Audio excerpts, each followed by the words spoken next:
পৃথিবীর মানুষ এখনো অনেক ইমানদার ব্যক্তি রয়েছে, পরেজগার ব্যক্তি রয়েছে, ভালো মহিলা রয়েছে, ভালো পর্দাশীলা রয়েছে।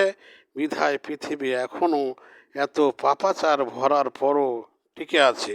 আল্লাহ তাআলা দয়ার মালিক, তাই আল্লাহ তাআলা ধৈর্যর মালিক, বিধায় আল্লাহ ধৈর্য করে দয়া করে টিকিয়ে রেখেছেন। তাই আসুন কিছু কিছু আমাদের মেয়েরা, কিছু কিছু নারীরা যে এইভাবে বেখাল্লাপনা হয়ে রাস্তায় চলাফেরা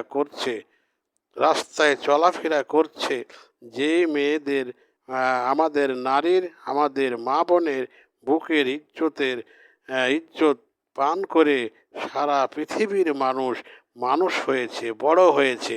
কচি থেকে তারা মানুষ হয়েছে, বড় হয়েছে এবং আলেম হয়েছে এবং মৌলবি হয়েছেন এবং মাস্টার হয়েছেন, হাফেজ হয়েছেন, কারি হয়েছেন, বৈজ্ঞানিক হয়েছেন, ডাক্তার হয়েছেন, মাস্টার হয়েছেন, কত বড় বড় গবেষণা হয়েছেন, কত বড় বড় আলেম ওলামা হয়েছে, বৈজ্ঞানিক হয়েছে। তাই সেই মায়ের ইজ্জতের দুধ পান করে আমরা সকলেই পৃথিবীর মানুষ বড় হয়েছি, ভালো হয়েছি, মানুষ হয়েছি। এবং সেই ইজ্জত যদি আমরা টিভির পর্দায়, আমরা ফেসবুকের পর্দায়, ইউটিউবের পর্দায় যদি আমরা বেখাল্লাপনা করি, তাহলে এটা এর চাইতে আর জঘন্য আর নোংরামি এর চাইতে কিছু হতে পারে না। একেবারে আল্লাহ তাআলার পক্ষ থেকে এদের কত যে আযাব হবে, কত যে গজব হবে, আল্লাহ তাআলা ছাড়া কেউ বলতে পারবে না, আল্লাহ তাআলা ছাড়া কেউ জানে না। এই জন্য আল্লাহ তাআলা বারবার পর্দা করতে বলেছেন, বারবার পর্দা করতে বলেছেন, আল্লাহ রসুল পর্দা করতে বলেছেন, এবং খালাইতো ফুফাইতো ভাই এবং মামাইতো ভাই এরকম অনেক কিছু আত্মীয়র সাথেও পর্দা করতে বলেছেন। তাহলে আমরা সেই পর্দা মানছি না, সে আল্লাহর আইন মানছি না, আল্লাহর দিনকে মানছি না, নিজের আইন নিয়ে, নিজের মন মতো নিয়ে আমরা চলাফেরা করছি রে বাবারা।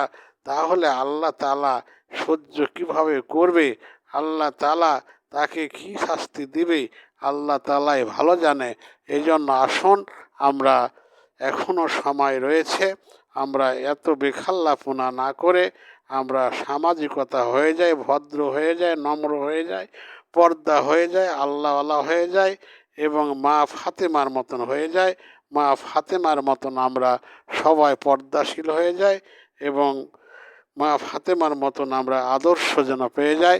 আল্লাহ তাআলা যেন সকলকে সেই তৌফিক দান করেন। সকলে বলেন আল্লাহুম্মা আমিন। আল্লাহ তাআলা আরও দেখুন কি বলছে,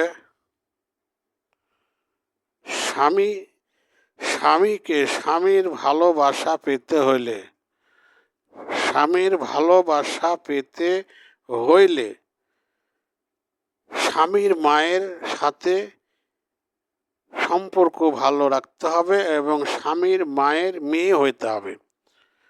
স্বামীর সাথে ভালোবাসা রাখতে হলে, তার মধুর সম্পর্ক রাখতে হলে স্বামীর মায়ের মেয়ে হইতে হবে, স্বামীর মায়ের মেয়ে হইতে হবে, বউ না, মেয়ে হইতে হবে, মেয়ে সাজতে হবে। কারণ ছেলেরা মা যাকে ভালোবাসে, ছেলেরাও তাকে কিন্তু বেশি ভালোবাসে, তাকে বেশি সম্মান করে। মা যাকে ভালোবাসে, ছেলেরাও তাকে ভালোবাসে এবং সম্মান করে। তাই একটি প্রবাদ বাক্য আছে যে, তুমি লবণের মতো হও, তুমি লবণের মতন হও, তুমি লবণের মতো হও, তবে বেশি তোমাকে ব্যবহার করতে পারবে না এবং কমও ব্যবহার করতে পারবে না। বেশিও লবণ যেমনি বেশি দিলে খাওয়া যাবে না, কম দিলেও খাওয়া যাবে না, স্বাদ হবে না। এই জন্য লবণের মতন ব্যবহার হয়ে যাও এবং লবণ হয়ে যাও, যাতে করে বেশি চললে খারাপ, বেশি পড়লেও খারাপ। এই জন্য মিডিয়াম থাকতে হবে, লবণের মতন নীতি থাকতে হবে। তাহলে সবার কাছে, পরিবারের কাছে ভালো হওয়া যাবে, ভালো হয়ে চলা যাবে। আল্লাহ শান্তি দান করবেন এবং দয়া দান করবেন এবং আপনাকে শান্তি ও সুখে রাখবে। তাই আসুন আমরা সকলে মিলে এই কথাগুলি মানার চেষ্টা করি। আল্লাহ তাআলা সেই তৌফিক যেন দান করেন। সকলে বলেন আল্লাহুম্মা আমিন। আসসালামু আলাইকুম ওয়া রাহমাতুল্লাহি ওয়া বারাকাতুহু।